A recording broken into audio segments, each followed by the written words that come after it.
د مزار شریف ښاروال د بیهقي چوک د بیارغونې د چارو له پرمختګ څخه لیدنه او څارنه وکړه. نوموړي د دې لیدنې پر مهال وویل چې د دغه چوک د اوبهیزو فوارو د جوړولو او ترمیم چارې بشپړېدو ته نږدې دي او په څو ورځو کې به پای ته ورسیږي. د مزار شریف ښاروال دغه راز زیاته کړه چې دغه پروژه د مزار وحدت اعلاناتی شرکت په مالی مرسته پلی کیږي.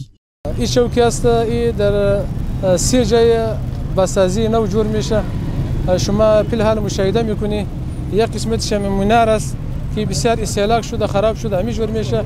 یک قسمتش هم فواره است، فواره جور میشه او نوسازی میشه، چمن میشه، گلدان میشه، گروپای مقبول شنده میشه. یکی طرف است که اینجا یک فواره زیبا جور میشه او کټاره جور میشه، همون همین رقم میشه به مثل واری.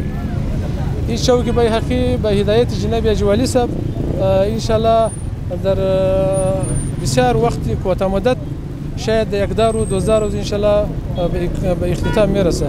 په همدې حال کې د دغې پروژې د مالی تمویلونکي شرکت رئیس وایي چې یادې چارې د بلخ والي په لارښوونه پیل شوي چې پکې د اوبو د فوارو جوړول، د شاوخوا کټارو نصبول، د چوک د منځنۍ برخې د بیارغونې، د یو پایه تلویزیون نصبول او نورې چارې شاملې دي چې ډیر ژر به بشپړې او ګټې اخیستنې ته وسپارل شي.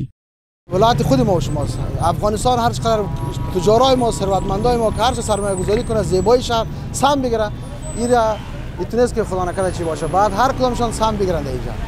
ما اینجا این فکر کنیم که هدایت والی صاحب که داده که در اینجا زیبایی شهر سهم بگیرند. تمام خواهشمند هستیم از شرکت‌ها و از تجارا، از سرمایه گذارا در این ماه مبارک رمضان سهم. د یادونې ده چې په مزار شریف ښار کې 22 چوکونه شتون لري چې د بیارغونې دغه چارې د سمچارکي له چوک څخه پیل شوي دي.